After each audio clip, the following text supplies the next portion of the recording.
Welcome to Rite Marathon.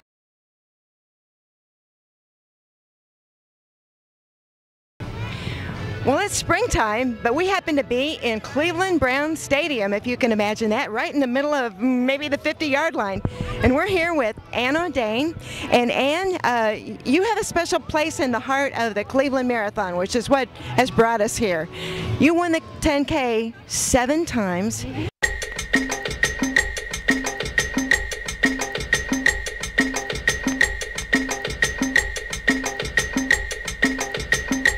And the first one was really kind of part of a year of history, wasn't it? Yes, well actually I first came here in 1982. I'm from New Zealand originally, and I first came to the United States in 1981, and that was a very, very historic year for our sport, because up until then, anybody interested in our sport's history, our sport was amateur. The penalty for winning any money in running or receiving a free pair of shoes was a lifetime ban from the sport. So Phil Knight, the founder of Nike, wanted to turn the sport professional, as did a lot of other athletes on the circuit. And so the only way to do that was to put up some prize money and challenge the athletes to run in that race, sign a document to say that they would participate, and understood that if they accepted prize money, they would receive a ban from the sport.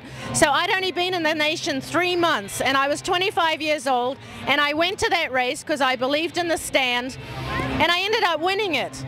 And I got $10,000, and I crossed the finish line, received a lifetime ban from the sport, threatened with deportation because I was only here on a visitor's visa, and you're not allowed to earn money on a visitor's visa, and obviously the tax department was after me as well. But there was a great unity with the athletes. Phil Knight was very supportive in helping me go through the legal process that I had to go through, and it took 18 months for me to get reinstated in the sport. But during that time, American race directors who wanted this to happen too allowed me to run. So I ran the rest of 1981. Came back in 82 after I did get sent back to New Zealand to get my Rite immigration status. Came back in March of 82 after having broken the world record in the 5,000 meters, and went on a rampage that year. Won every single road race in 1982 and set a course record in every single one.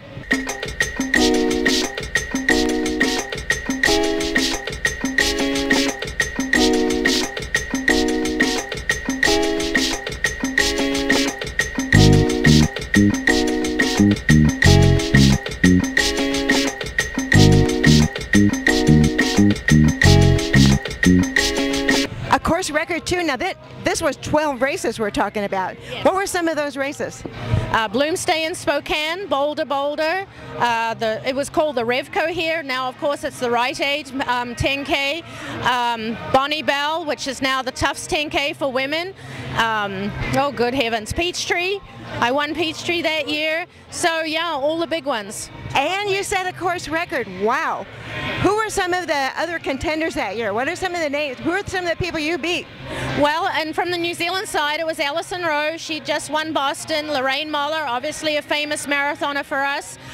You had Joan Benoit Samuelson, Paddy Catalano.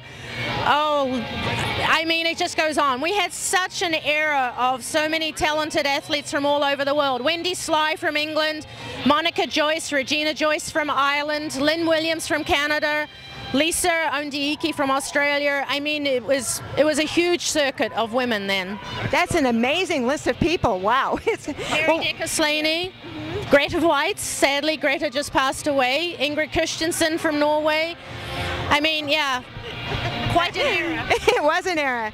Well, one of the things that I remember about that whole hoopla was not only the athletes who ran and took the money, but other people who ran in the same race got stacked with this contamination rule. Can you explain that a little bit? That was the rules of our sport back then, that if you were professional, now remember those days we were all competing in Europe on the track, and there was all of the under-the-table payments on the European track circuit.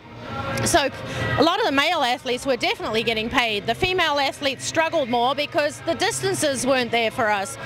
So That's right. The 5,000 wasn't in the Olympics until really late. 1996. 1996. Women got full equality in 1996. So the longest distance for women in the Olympic Games was 1,500 meters. And so we didn't have the opportunity. So that's why a lot of us wanted to get equality with the men. So we were up for that stand. But you know what people really don't realize is, and our sport does a bad thing about our history, but it was that small group of athletes on that day that turned track and field and the Olympic Games professional. And if it wasn't for that, there would not be a United States dream basketball team in the Olympic Games now. Well, so you were all pioneers, but you were really a leader among those pioneers. You were one of the first, if not the first. Well, I can say I'm probably the first female professional runner, yes, because I crossed the line first, and was obviously followed by other athletes that took the stand too. 2 days later, I signed my contract with Nike, which of course was now going to be legal, on a table napkin in an ice cream store on Peachtree Boulevard in Atlanta. Wow. And that's a 4th of July. For $400 a month. $400 a month? That was your big time shoe contract. No, I thought that was just so cool. Well, excuse me. Getting ready for a big race of that caliber, like the Cascade Runoff, brings its own sense of tension, but then you add in all this money issue and the legal issues and banning issues. What was going through your head that day? That I was running out of money and I needed some more to stay in the United States, and if I finished 4th or 5th or 6th, I'd get enough to stay here a bit longer. But you know, I'm a very strong uphill runner, and that course goes uphill for about the first 5 miles, and so I found that I was running better than the others, and I took a chance, and so, you know, ended up in an awful lot of trouble. But to be honest, what I say is that race and that decision changed my life, and I wouldn't be standing here now. Your life and a whole lot of others in our sport. Thank you, Ann. You're very welcome.